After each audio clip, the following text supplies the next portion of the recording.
That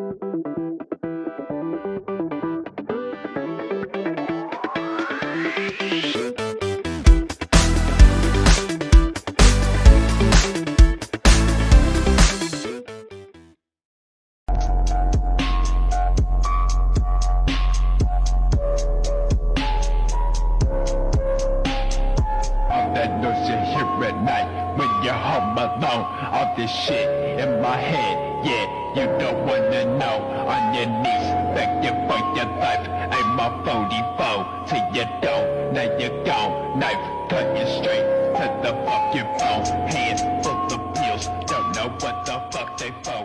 Young bitches. Assalamualaikum warahmatullahi wabarakatuh. Perkenalkan, nama saya Imade Ganesha Satya Munikapila dan teman Saya Ferry Aryansyah. Saya Muhammad Maulana Idris. dan saya Muhammad Adel. Saya Kenai Mahitra Pradana, kami dari kelompok 4 Prodi S1 Teknik Mesin offering E2. Di video ini kami akan menjelaskan salah satu keterkaitan bidang kimia di bidang teknik mesin, yaitu sel volta. Yang salah satu contoh penerapannya dalam kehidupan sehari-hari itu adalah aki pada kendaraan. Namun tidak mungkin bila kami langsung mempraktekkannya menggunakan aki yang betulan. Jadi skala prakteknya akan kami perkecil menggunakan baterai. Nah, penasaran video yang seperti apa? Check it out!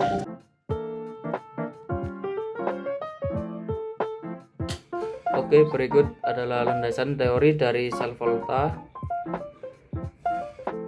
yang menurut Alessandro Volta, yaitu Alessandro Volta menemukan sel volta pada tahun 1800 menghasilkan arus listrik dari tumpukan logam yang dipisahkan oleh elektrolit. Penemuan ini menjadi dasar untuk pengembangan baterai dan sistem penyimpanan energi listrik yang dimana pada saat ini berupa aki mobil atau aki motor. Selanjutnya yaitu reaksi redoks. Yang pertama ada anoda atau oksidasi, yang ada reaksi kimianya Zn menjadi Zn kuadrat plus 2E min. Kemudian katoda atau reduksinya yaitu Cu2 plus 2E min menjadi Cu. Reaksi keseluruhan yaitu Zn plus Cu kuadrat plus menjadi Zn kuadrat plus Cu. Potensial sel disebabkan oleh perbedaan potensial elektrokimia antara anoda dan katoda. Sel volta menghasilkan listrik karena aliran elektron dari anoda ke katoda melalui kawat eksternal. Sementara ion Zn2+ bergerak melalui larutan menuju katoda. Selanjutnya yaitu anoda yang berfungsi. Pada fungsi anoda sendiri yaitu terjadi reaksi oksidasi. Ini berarti bahwa elektron dilepaskan oleh zat yang mengalami oksidasi.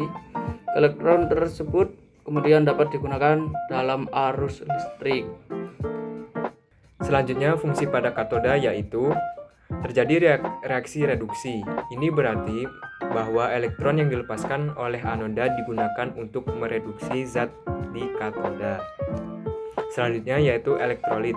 Fungsi elektrolit adalah zat yang dapat menghantarkan ion positif dan negatif. Ia memungkinkan aliran muatan listrik melalui sel elektrokimia dengan memfasilitasi pergerakan ion-ion. Selanjutnya yaitu aliran elektron.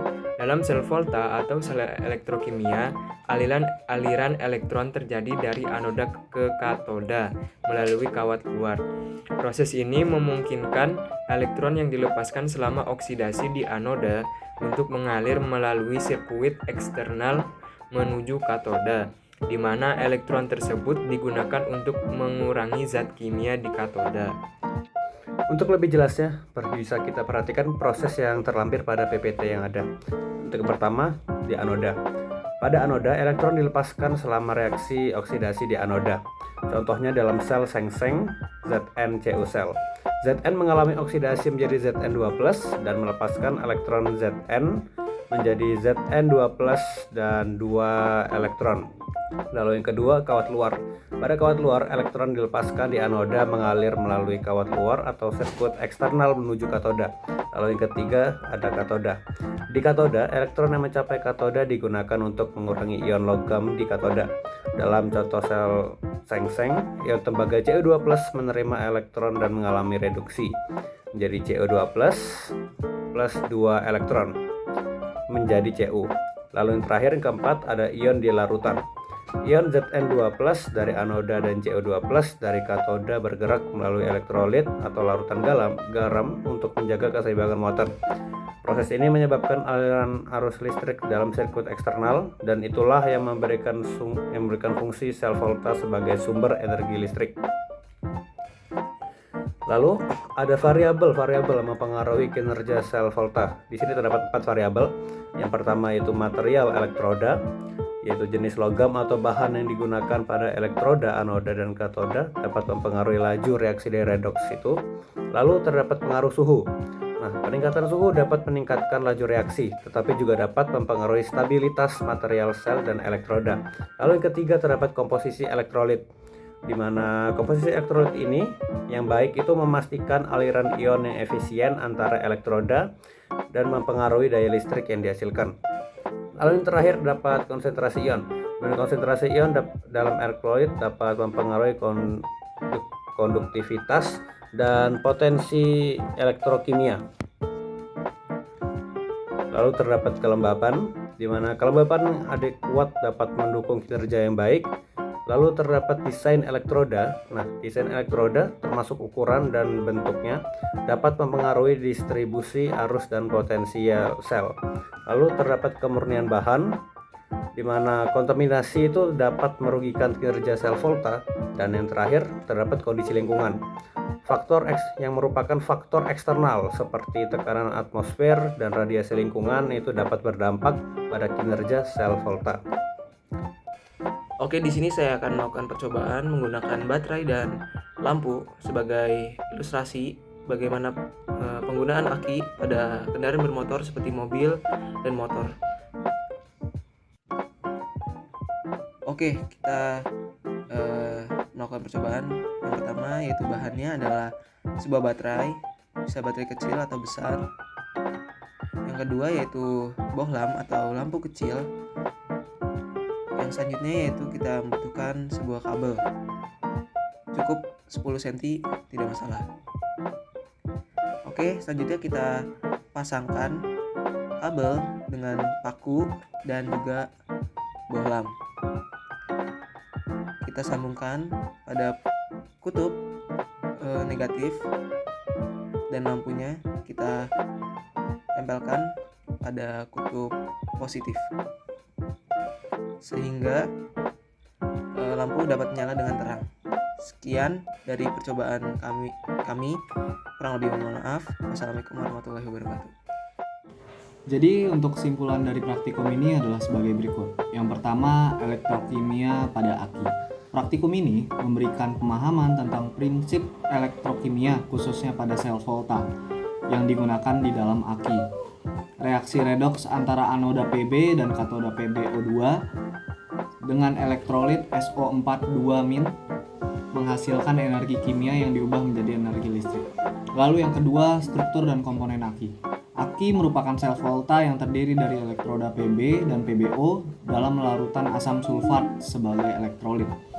Aki umumnya tersusun dalam beberapa pasang elektroda untuk mencapai tegangan yang dibutuhkan untuk kendaraan, seperti 6 volt untuk motor dan 10 volt untuk mobil. Lalu mekanisme kerusakan aki. Pemahaman tentang mekanisme kerusakan aki juga diperoleh melalui praktikum ini. PbSO4 yang terbentuk selama reaksi dapat menutupi elektroda menyebabkan aki berhenti menghasilkan listrik.